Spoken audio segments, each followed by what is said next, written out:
customer experience isn't a thing. Megan Burns, formerly of Forrester, she, famously said, you can't buy a box of customer experience, right? And it's because it lives between our ears and it lives between our customers' ears. If we feel it's a great experience, by definition, it is. If we feel it's a horrible experience, by definition, it is, because it's our feelings are valid, our customers' feelings are valid, no matter what we might think about that. But what companies can do, they can't actually change customer experience, but they can manage the experience. Helping you create loyal customers and loyal employees, all through the power of simplicity. This is the Simple Brand Podcast, now heard around the world, including Clover, South Carolina. I'm your host, Matt Lyles, and this week I'm talking with Michael Hinshaw. Michael's the founder and president of customer experience consultancy, McorpCX, where they help brands make customer experience easier for their leadership, their people, and for their customers. Michael's recognized on over a dozen top global CX influencers lists, and he's the co-author of 2 best-selling books, including his latest, Experience Rules, the Experience Operating System and 8 Keys to Enable It. Okay, I get it. If you're a customer experience leader and you preach customer centricity, then you've likely got some people and teams who are on board with that. But probably not everyone. You see, some teams hear the term customer-centric and think that that doesn't really apply to them based on their team and the work that they do. But here's the truth. If you want to deliver a truly customer-centric experience, then you've got to get everyone on board, not just the customer-facing teams. But how do you ensure everyone understands what customer centricity means for your company? How do you ensure everyone understands that no matter their role, their work impacts the customer? How do you ensure that everyone understands what they need to do in their role that's best for the customer, not what's best for their team? It's hard to do all that on your own. You need a system in place that makes it simple for everyone to follow. And thankfully, Michael has just the solution for that, the Experience Operating System. It's a framework that helps put customer centricity across your entire organization, not just in marketing, not just in sales or customer service or on your website, but everywhere. And that's exactly what we discuss in this episode. So here it is. Here's my interview with Michael Hinshaw. Hi, Michael. Welcome to the Simple Brand Podcast. Hey, thanks a lot, Matt. Great to be here. Well, I'm excited for us to finally chat. I know we've chatted a couple of times on social media and LinkedIn and such, but I'm excited for us to finally talk one-on-one and to talk especially about experience rules. Awesome. Looking forward to it.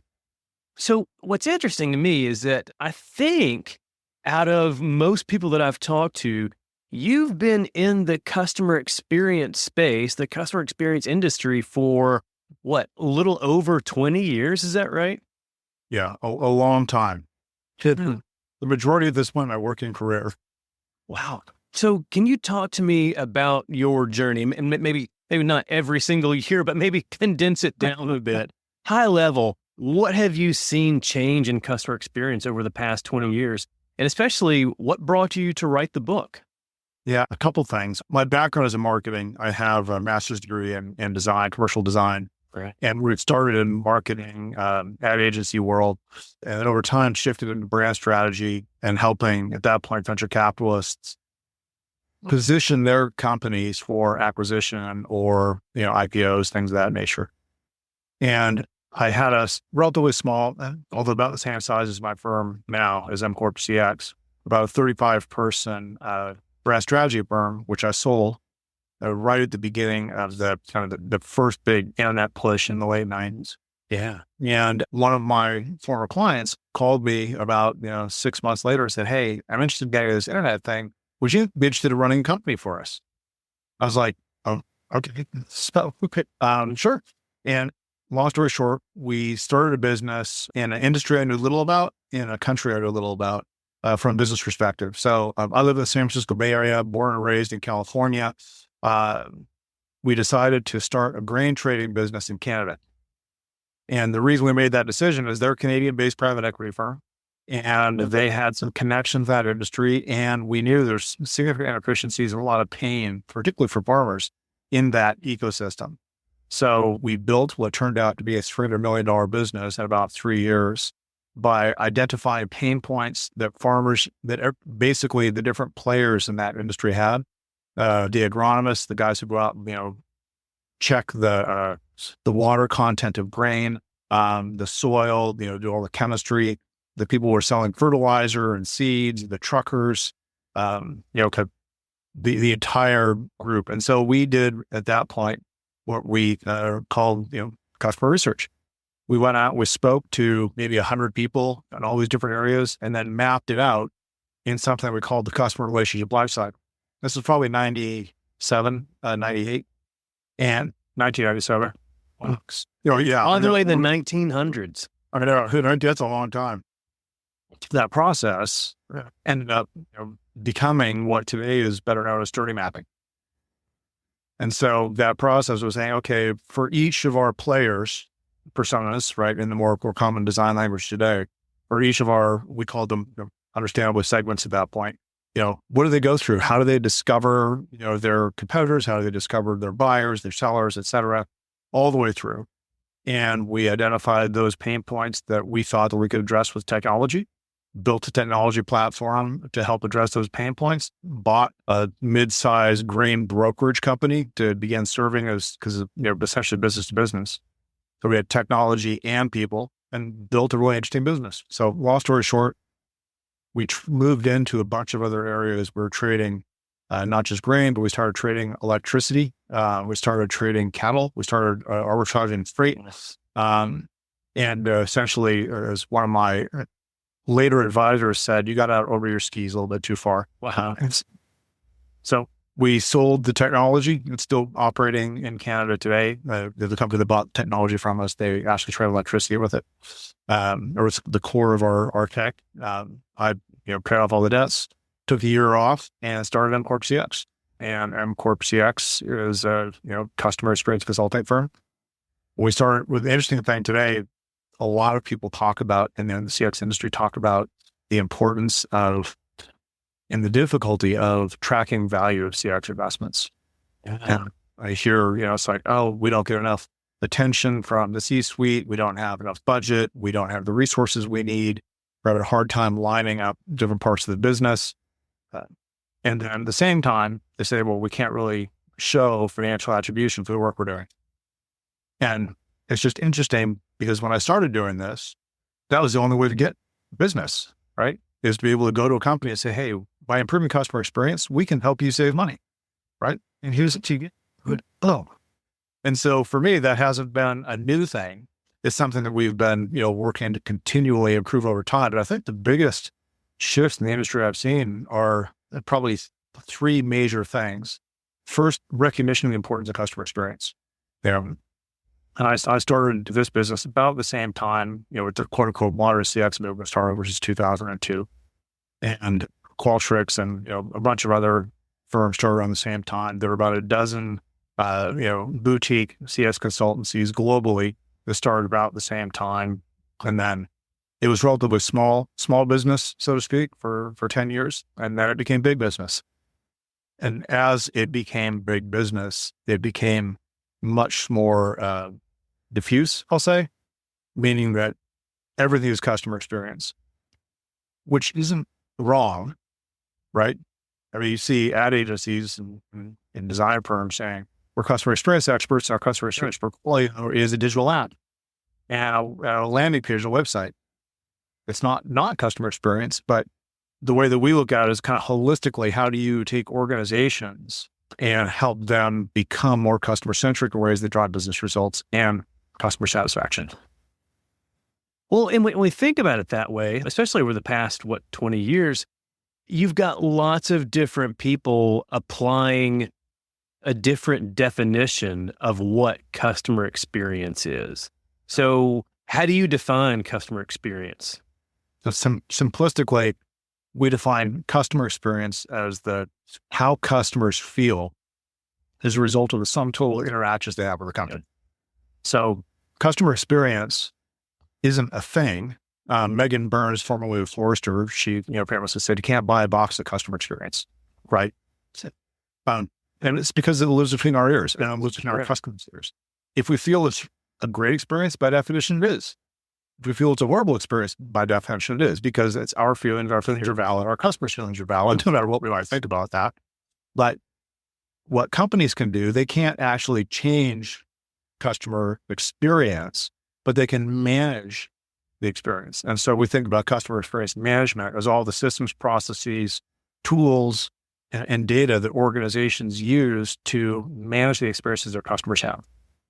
And by managing the experience, then you can change how customers feel. But you have to be able to have that virtuous cycle, know how they feel, make decisions based on how they feel, do something about it, actually take action on it.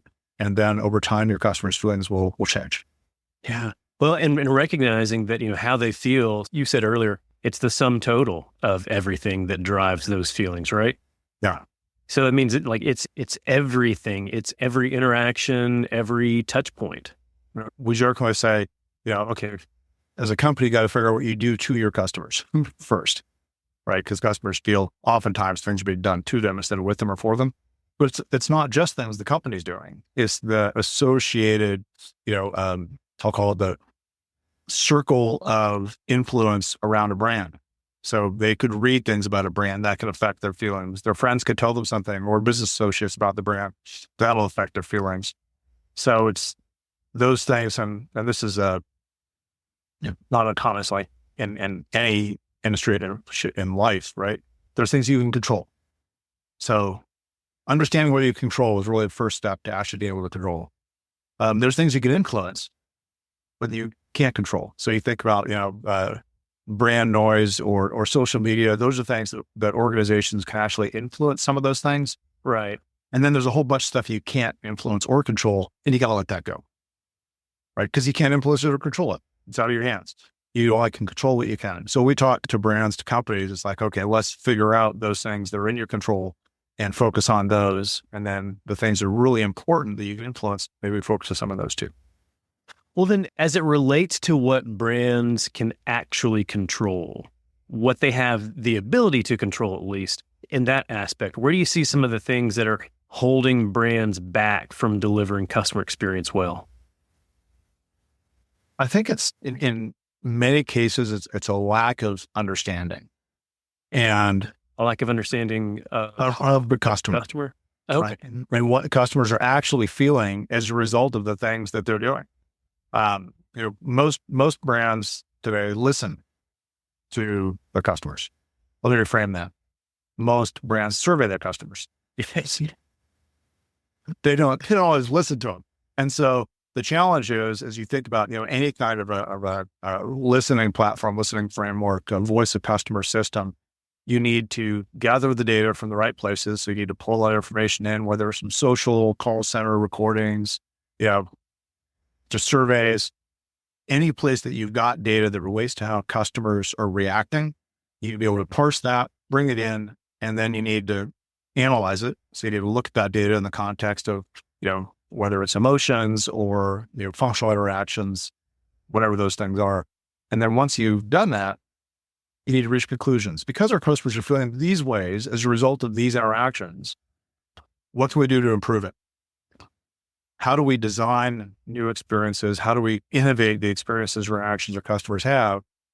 Let's deliver that, take action on it, and then let's measure it again and use that measurement to tell us how well we're moving the needles. Yeah, if you're actually improving or not. Yeah, but just surveys actually don't help, right? Yeah. Seems so evident. I mean, how many, you must get like me hundreds of things. Yeah. And then sometimes there's the in-person ones, like in a hotel where the manager, they'll have a sign in the elevator that says, if there's any receipt you can't give us a 10 or whatever that the star rating is, let me know and I'll make it right. Or I'll give you points or whatever. It's like, that's kind of defeats the purpose. Yeah. That's trying to game the system. Human nature, right? People will always act in a way that aligns with their self-interests. Well, and at the same time, when it comes to like those frontline employees asking for those 5 stars or 10 ratings or whatever it is, a lot of times it's because senior management is looking at them and saying, if you do not receive this level of rating, then here are the consequences that will be dealt to you. It's not so much actually diving into the insights and the information as to why did we receive this rating. It's all that frontline employee. Right. It's punitive. Yeah. Right. It's just something, it's used as a club, right? A carrot and a stick. There's more sticks out there than there are carrots. Yeah. So then any of those survey results, like really they're going to be skewed, so to speak. I was in a meeting a couple of months ago, and semi-jokingly, I was talking about employee experience. And semi-jokingly, they're saying, our scores aren't doing really well. And the head of HR said, well, if we just identify all the employees that scored poorly, we'll just fire them. And he was half joking, but not 100% joking. Right. Well, and just knowing that mindset actually is out there. And so customer understanding, that's actually one of the 8 keys to their experience operating system. So can you walk me through that? Can you explain the experience operating system to me? Yeah. So simplistically, there are many things that organizations need to do to behave in more customer-centric ways. You need to change, organizationally, in many cases, change the ways that you think and work to put the customer more at the center of decision-making. So our 8 keys kind of array around, a human, whether that human is your customers, whether that human is partners or your employees. It's recognizing that improving experience is based on improving how an individual, a human, a person feels as a result of interactions with them. And it's also recognizing that when people feel certain ways, they behave certain ways. Yeah. Well, for just 1 second, I do want to call it to the fact that in the middle of the experience operating system, it does say human. And so I was so fascinated and appreciative to see that. There are sometimes like where I'll see a system like that and the company puts their brand name at the center. That's telling you who's at the center. And then there are others that put the customer at the center, and that's good. However, there are a number of other human beings that you need to consider. So I appreciate the fact that it says human at the center of your system. Yeah. Thank you. I appreciate that. It seems self-evident. And a lot of these things are self-evident kind of a standalone basis, like a strategy and vision, right? You need to have some understanding of where you're going and why you're going there as an organization. Alignment and accountability. We talked a little bit about like the 5-star ratings or, how people are punished if they don't get the right score. But oftentimes they're not given the tools that they actually need to make customers happy. You talk about frontline employees. It's like, wow, you know what? Well, if I was able to spend more money, I'm making this up, right? On keeping the lobby clean in the hotel or offering, these amenities that our guests have told us are really important to them, but I'm unable to spend the money on because I don't have the budget or the authority to do it myself. And that's the basis for a poor score. That's not my fault, right? So you got to align. Governance is what a lot of organizations call it, but governance has that kind of that stick quality to it rather than the carrot. Alignment and accountability says, hey, based on strategy and vision, we're all going in this direction. Here's why we're going this direction. And we need you to help us do that. So alignment, but alignment without accountability is everyone knows where they're going, but they don't know their place in it or why. And accountability is critical as well, because you have to have some level of accountability for people to do things. But it's not just punitive. That's the issue, right? It's lining up what your organization needs to do in ways that support the individuals in the company, the humans, no matter where they are in the organization, because you're going to have different people interacting in different ways. A frontline employee is going to have a different set of responsibilities and a different set of skills and a different set of tools than a manager or somebody's behind the scenes building a website or a bookkeeper. But all part of the experience. If I look at it that way, looking at the operating system, I can imagine that there may be some functional area leaders that can look at it and say, oh, you know what? That's my piece. That's my piece, and my team will own that piece. And we'll own that one. So how can you get a functional area leader to care about all the other pieces? And that's a great question, Matt, because as we look at that, all 8 keys, every organization has some aspect of these in place in different places. Nobody starts from zero everywhere, right? I think one of the questions you were asking was, where do you start? Right. The thing that was one of the most interesting things to me is every company starts at a different place. But the challenge and the reason why this is called a system rather than just a collection of 8 keys is to exactly to your point, it's how do you drive this across the organization? How do you create cross-functional groups of employees at different levels of the organization?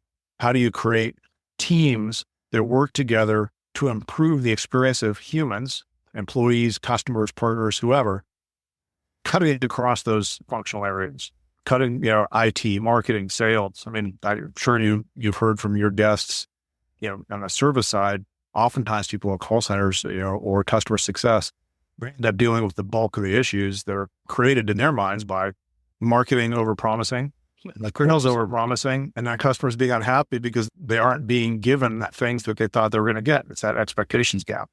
And that's at the heart of the system. It's tools to help organizations work across silos, across lines of business, across segments.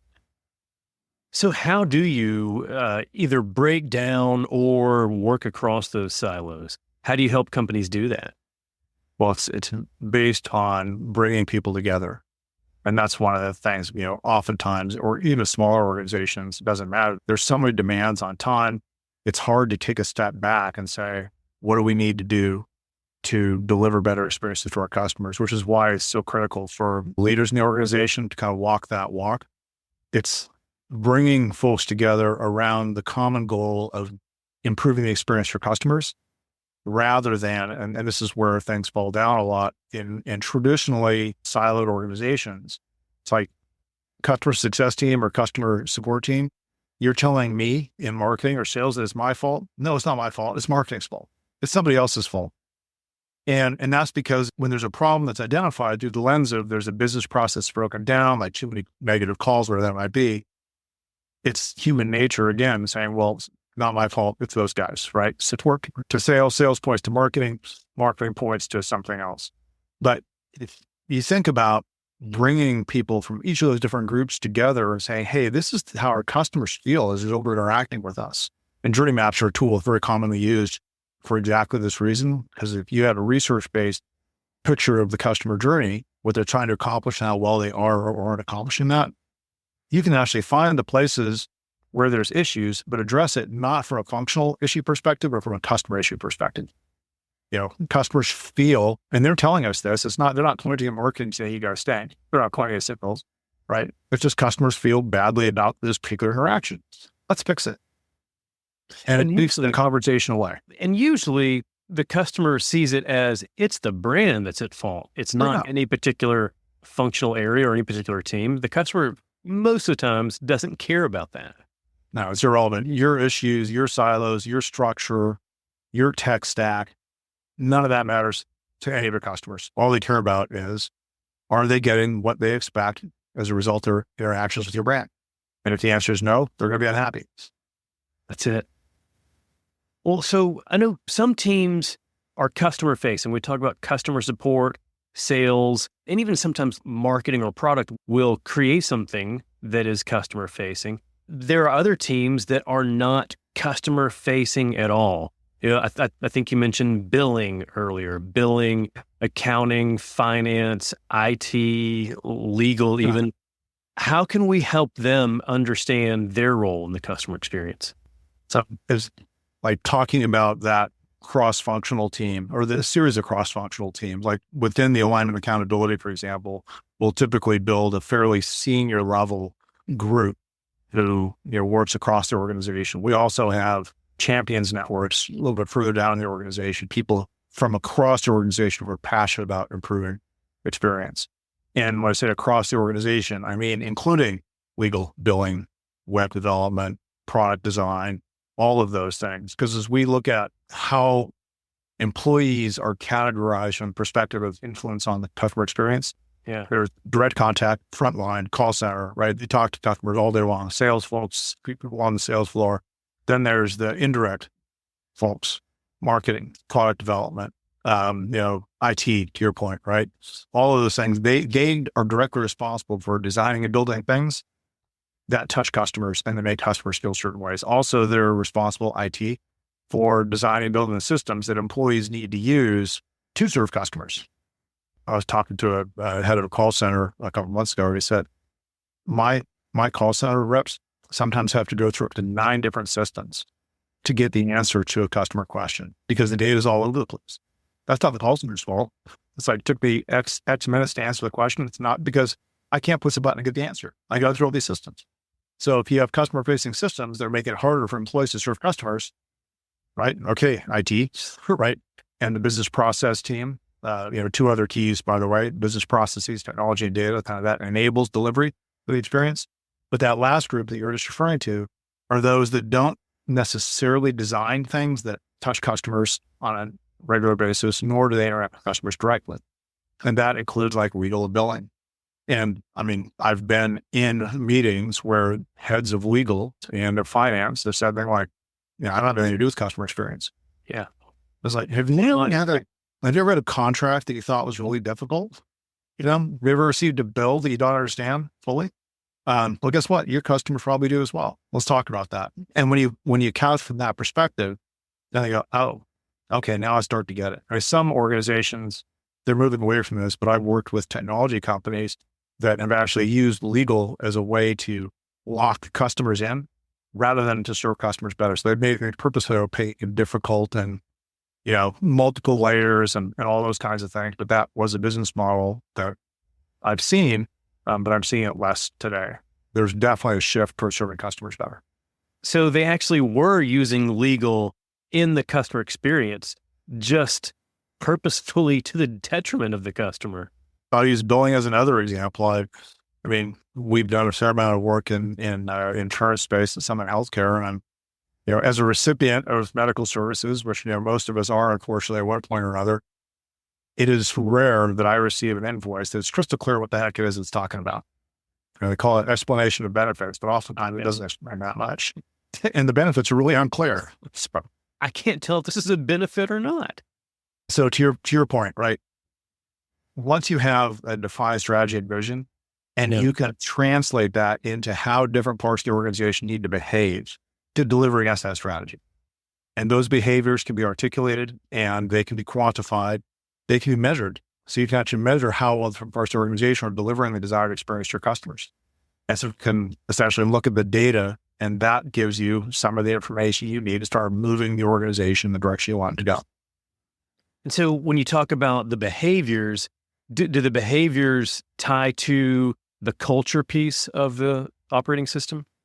Absolutely. So culture is really about how you work as an organization and with others. So you can have a culture that is really silo-based. Another story, short one. Many years ago, I met with the president of a division of a large, East Coast-based financial services company. And each divisional president was given a set of targets they had to hit. And I'm sitting in this beautiful office, 70th floor, so look at a crazy view of the ocean.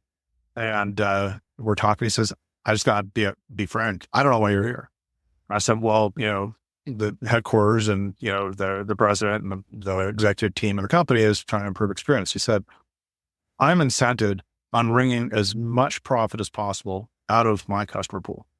And I don't care about the experience. All I care about is how much money can we get from there. So everything that I do running this group, running this part of the company is to maximize profit. He says, yeah. And oftentimes there are things that our customers hate, but I make money from them.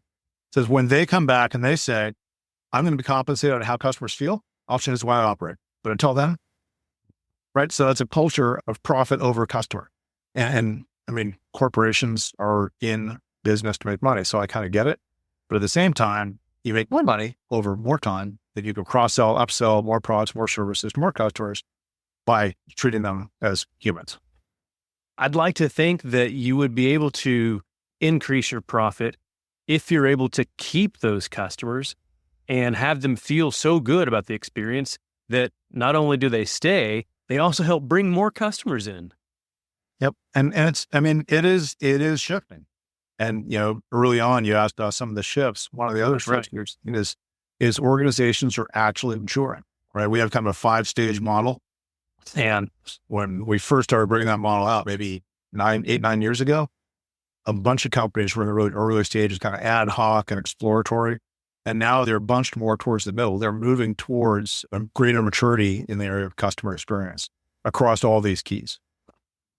And so with that, I would think that as companies are maturing, that's when you have to be looking at some of the innovation side too. Like, how do you continue to stay relevant? How can you get ahead of the curve? It is really saying some of the bigger companies are further ahead than some of the smaller companies. And I think it's because they have in general, the arms around the data better. They have more systems and processes in place so they can scale things more quickly. And I think they're seeing more than like, say, mid-market companies in general. I mean, the gap isn't huge, but the bigger companies, like 10 billion above, are definitely ahead a little bit. I can see that being the case with some companies that at least have that type of focus and have the focus of doing a lot of innovation and a lot of testing. And if you've got enough money behind you to be able to do that, then yeah, something's going to stick. And if you can treat it as an investment, which it is. Exactly. And if your team is able to show you why it's an investment, not an expense, right, then you're going to have a much easier time making those changes. Michael, I got one last question for you. If you were to create a 5-song playlist for Experience Rules, what songs would you include? That's a great question, Matt. And thank you for asking it. I did kind of dig through a little bit and went through a couple of my personal playlists. So I don't know the degree to which these 100% align with the book, but in terms of the attitude and the direction of travel, the first one is Day and Night by Kid Cudi. Oh, wow. Yeah. The second one is a song called Feels Right by a band named Big Pig. That goes back to the feelings, yeah. Another one's called Save Yourself. And the song is called Save Yourself, but this remix is with Big Data. So Save Yourself is Big Data. Another one is I Got You by Duke Dumont. And the last one is Feel the Love from John Newman. There you go. Yeah. Yeah. I think a lot of feelings in there, but then also I like the tie with Big Data to as well. Nice. Well, Michael, I've learned a lot from your book. I've learned so much talking to you today, but where can people go to learn more? The book is available on Amazon, Experience Rules, and the 8 Keys of the Experience Operating System. And McorpCX is my company site. And I'm on LinkedIn, by the way. Michael Hinshaw, pretty easy to find. And I'm always up for a conversation. Would love to hear from your listeners and happy to provide insights, advice, or just shoot the breeze. Excellent. Well, thank you for that. And thank you for being here today. My pleasure. Thank you so much, Matt. This has been fantastic.